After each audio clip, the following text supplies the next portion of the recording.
देख रहे हैं सुदर्शन न्यूज। नमस्कार, आप देख रहे हैं सुदर्शन न्यूज। मैं हूं आपके साथ शिखा राणा। बुलेटिन की शुरुआत करेंगे बड़ी जानकारी, बड़ी खबरों के साथ। खबर यूपी की मथुरा से है, जहां अयोध्या से आए पूजित अक्षत का वितरण अभियान शुरू हो गया है। राम भक्तों की 200 टोलियों ने पहले दिन 15,000 परिवारों को निमंत्रण दिया। अयोध्या में नूतन मंदिर में श्री राम की प्राण प्रतिष्ठा महोत्सव से पूर्व राम भक्तों ने घर घर जाकर अयोध्या से आए पूजित पीले अक्षत और साहित्य का वितरण कर श्री राम के दर्शन का निमंत्रण दिया है। जहां पहले दिन राम भक्तों की 200 टोलियों ने घर घर जाकर 15,000 परिवारों को अयोध्या में श्री राम के दर्शन करने का निमंत्रण दिया। श्री राम जन्मभूमि तीर्थ क्षेत्र द्वारा गठित श्री राम लला प्राण प्रतिष्ठा महोत्सव समिति की योजना से सोमवार को राम भक्तों की टोलियों ने प्रातः 7 से ही महानगर के गली मोहल्ले, कॉलोनियों और बस्तियों घर पर जाकर अक्षत एवं साहित्य का वितरण करते हुए अयोध्या में प्रभु श्री राम के दर्शन करने का निमंत्रण दिया है।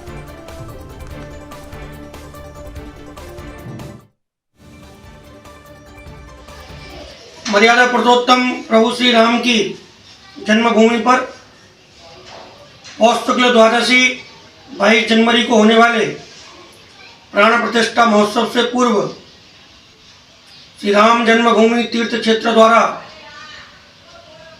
संपूर्ण समाज को निमंत्रण हेतु 1 जनवरी से 15 जनवरी तक पूजित अक्षत एवं साहित्य वितरण अभियान के अंतर्गत मथुरा महानगर में भी श्री राम लला प्राण प्रतिष्ठा महोत्सव समिति के माध्यम से राम भक्तों ने आज से यह अभियान प्रारंभ कर दिया है। जैसा कि पूर्व निर्धारित था, 1 जनवरी से 15 जनवरी तक राम भक्त घर घर जाकर के सनातनी हिंदुओं को अयोध्या से आए पूजित अक्षत भगवान प्रभु श्री राम का चित्र और पत्रक वितरित करेंगे। आज प्रातः 7 बजे से ही 200 राम भक्त की टोली, जिसमें लगभग 2000 की संख्या हमारे राम भक्तों की रही, कॉलोनी गली मोहल्ले जाकर के घर घर जाकर के उन्होंने सनातनी हिंदुओं को भगवान प्रभु श्री राम के अयोध्या से आए पीले अक्षत, प्रभु श्री राम का चित्र और पत्रक वितरित किए। खबर यूपी के लखीमपुर खीरी से है, जहां 500 वर्षों तक चले लंबे इंतजार के बाद जो प्रभु श्री राम का मंदिर है वो अब बनने जा रहा है, जिसको लेकर जनता काफी ज्यादा उत्साहित भी नजर आ रही है। आपको जानकारी दे दे कि काफी ज्यादा संघर्ष के बाद, लगभग 500 वर्षों के इस संघर्ष के बाद 22 जनवरी 2024 को प्रभु श्री राम अपने भव्य मंदिर में विराजमान होने जा रहे हैं। वह समय पूरी दुनिया के लिए एक अद्भुत क्षण होगा जब भारत के प्रधानमंत्री श्री नरेंद्र मोदी जी राम मंदिर का उद्घाटन करने आ रहे हैं। इसी खुशी के चलते जनपद लखीमपुर खीरी के छोटी काशी गोला गोरकणनाथ में विश्व हिंदू परिषद के कार्यकर्ता व सैकड़ों हिंदुओं ने नगर में स्थित श्री राम मंदिर से कलश यात्रा निकालकर नगर के प्रमुख मार्गों पर शोभा यात्रा का संचालन किया, जिसमें यह संकल्प लिया गया 1 जनवरी से 15 जनवरी तक हर हिंदू के घर में अयोध्या धाम के अक्षत भेजे जाएंगे। इस स्वर्णिम मौके पर भाजपा विधायक अमन गिरी के अलावा नगर के प्रतिष्ठित समाज सेवी मौजूद रहे, जो सबसे बड़े सामाजिक, सांस्कृतिक और धार्मिक उत्कर्ष का साक्षी बने, जिससे पूरी छोटी काशी राममय हो गई।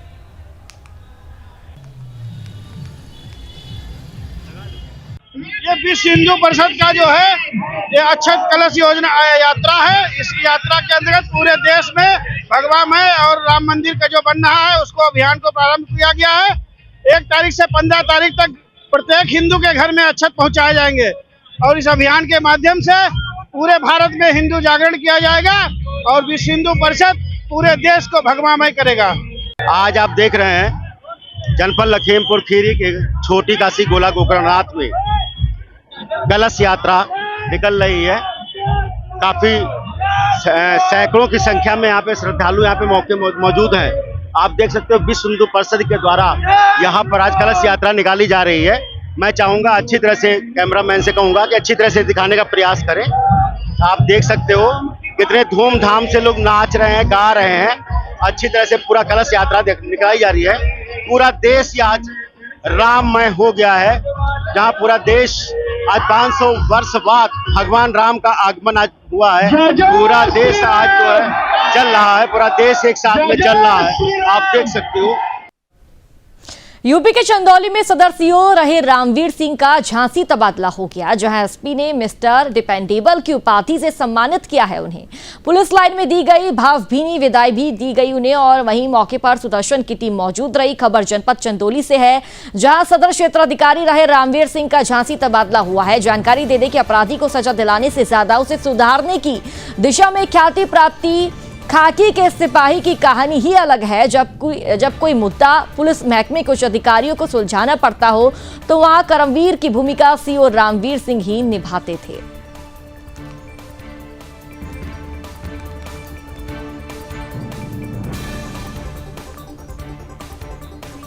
यूपी के मोदीनगर भोजपुर टोल प्लाजा पर टोल कर्मियों से की गई हाथापाई और फायरिंग का एक पूरा जो मामला है गहराता हुआ नजर आ रहा है। जानकारी दे दें कि मोदीनगर रविवार को भोजपुर डीएमए टोल प्लाजा पर कुछ कार सवार युवकों ने टोल बैरियर उड़ा दिया। जब इसका विरोध टोल पर मौजूद टोल कर्मियों द्वारा किया गया तो 3 कार सवार युवकों में से एक ने पिस्तौल निकालकर फायरिंग शुरू कर दी, जबकि अन्य युवकों ने टोल कर्मियों से जमकर मारपीट की और पिस्तौल लहराते हुए मौके से फरार हो गए। मामले की जानकारी होने पर मौके पर पहुंची पुलिस ने अज्ञात युवकों के खिलाफ मामला दर्ज कर कार सवार युवकों की तलाश शुरू कर दी है। एसीपी ज्ञान प्रकाश राय का कहना है कि पहचान कर ली गई है युवकों की और जल्द ही आरोपी युवकों को गिरफ्तार भी कर लिया जाएगा।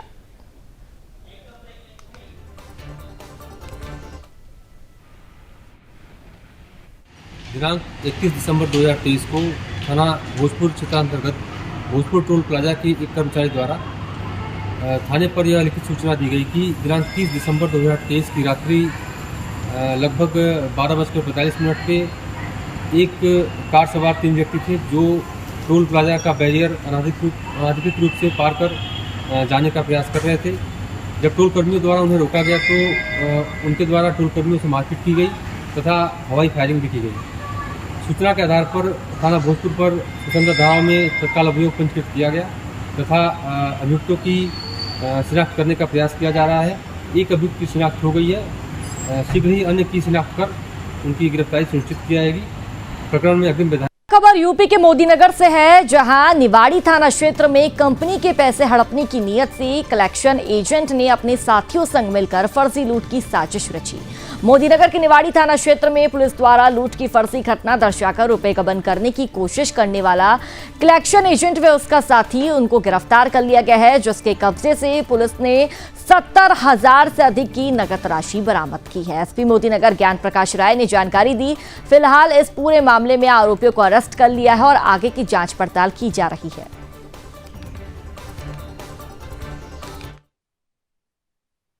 26 दिसंबर को सुनील जो है इसके बाद ही इनके द्वारा सूचना थाने निवाड़ी पे दी गई थी कि ये कलेक्शन एजेंट का काम करते हैं फाइनेंस कंपनी में। ये दिन का अपना कलेक्शन करके आ रहे थे तो रात में करीब 9 बजे एक बाइक सवार 3 और स्कूटी सवार 2 कुल मतलब 4 लोग थे इस घटना में। उन्होंने इनको रोक करके इनसे कलेक्शन के पैसे 76,000 कुछ रुपए वो छीन लिए। इसमें इनके द्वारा सूचना के बाद जब घटनास्थल निरीक्षण किया गया तो प्रथम दृष्टया घटना संदिग्ध प्रतीत हो रही थी। गहनता से इसकी जांच की गई। इसमें सर्विलांस की सीसीटीवी फुटेज और अन्य माध्यमों की मदद ली गई तो इसमें ये प्रकाश में आया कि ये सुनील और इसका साथी शिवम ये दोनों कलेक्शन एजेंट हैं। इन्होंने मिलकर के इस पूरी साजिश रची थी कंपनी का पैसा गबन करने का। इनको द्वारा बताया गया पूछताछ में कि कंपनी जो है इनसे देर रात तक काम कराती थी और सैलरी भी उसके हिसाब से नहीं थी, प्लस इनको पैसे की आवश्यकता थी। तो इन्होंने यह सोची समझी साजिश रची कि अगर ये घटना हम रात में करा देते हैं इस तरह की तो एक तो हमारा काम करने के आवर्स जो है वो भी कम हो जाएंगे, रात में हमसे काम नहीं कराएंगे और प्लस हमें पैसा भी मिल जाएगा। ये तो इसके तहत इन्होंने योजना बनाकर ये काम किया और पैसा था उसको वहीं पे इन्होंने पास में ही खेत में छुपा दिया था उस समय। कोई आपराधिक इतिहास है इन दोनों का? नहीं, कोई आपराधिक इतिहास नहीं है इनका। कितनी रिकवरी हुई है? इसमें 100% रिकवरी है। 55,020 रुपए जो है नगद इनसे बरामद हुए हैं और बाकी 21,000 के आसपास जो है रुपए ये इनके अकाउंट में इन्होंने ट्रांसफर करा लिए थे, सीधा वो अकाउंट फ्रीज कराया गया।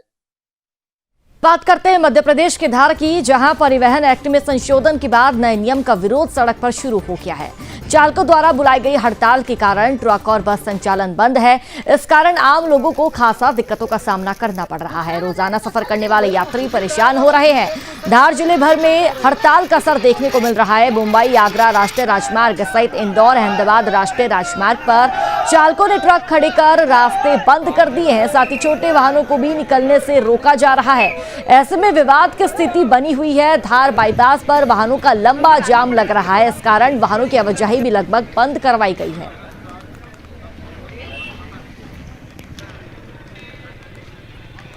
कानून में प्रावधान हुआ है, अगर इतना पेमेंट होता हमारे पास तो हम ड्राइवरी नहीं करते, घर पे दुकान खोलते, शोरूम खोलते, बड़े लोगों की तरह जैसे अंबानी ने खोल रखे वैसे हम भी कारखाने खोल सकते थे। मांगे ये है कि ये वापस लिया जाए, जो प्रावधान कानून लगाया है ये वापस लिया जाए। तब तक हड़ताल रहेगी, भले 10 दिन लगे 20 दिन लगे, कोई दिक्कत नहीं है, हमें कोई प्रॉब्लम नहीं है। इनकी कुछ मांगे हैं जिनके कारण आज भारत बंद आह्वान इन्होंने सभी ने किया है और चक्का जाम किया है। अभी हमने एक लेन खुलवा दी है, आवागमन किसी प्रकार से बाधित नहीं है, आवागमन सुचारू रूप से संचालित है। इन्होंने कोई ज्ञापन भी दिया है? ऐसा ज्ञापन नहीं दिया है, लेकिन कुछ मांगे हैं जो हमने इनसे बात करते हैं बिहार की मुंगेर में सफिया सराय ओपी क्षेत्र अंतर्गत इंद्र रुख के भुलार पथ पर पोखरिया के समीप पुलिस गश्त वाहन को 2 लोग सड़क किनारे गिरे हुए मिले, जिसे पुलिस द्वारा अस्पताल लाया गया, जहां एक की मौत हो गई जबकि दूसरा गंभीर रूप से घायल बताया जा रहा है, जिसका उपचार किया जा रहा है।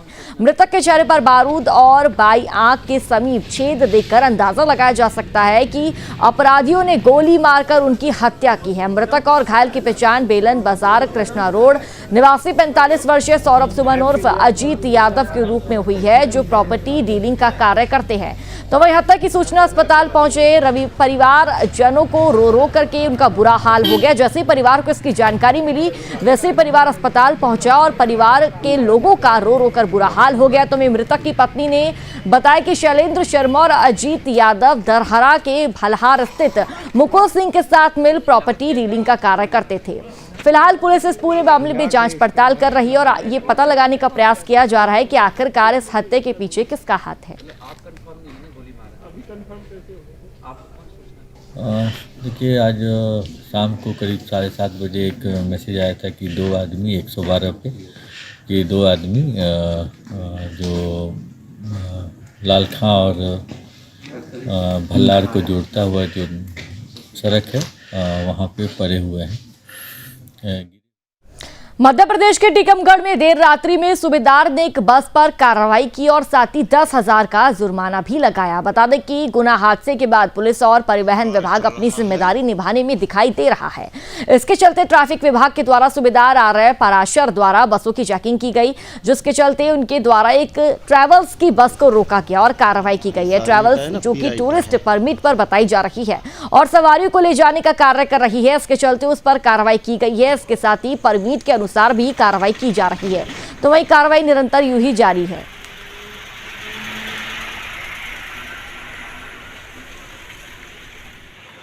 ये जो बसें हैं जो बिना परमिट के या जो बिना वैध परमिट के चलाई जा रही हैं, उन पर हम कार्रवाई कर रहे हैं। जैसे कि अभी हमने कार्रवाई की है राय ट्रैवल्स की बस है जो कि टूरिस्ट परमिट पर है, लेकिन वो अपने जो उसका परमिट की शर्तें हैं उनको उल्लंघन करती है, तो उस पर हमने 10,000 रुपए की चालान। तो चलिए फिलहाल इस बुलेटिन में इतना ही। देश और दुनिया से जुड़ी बड़ी खबरों को देखने के लिए आप सुदर्शन न्यूज देखते रहिए। जय हिंद।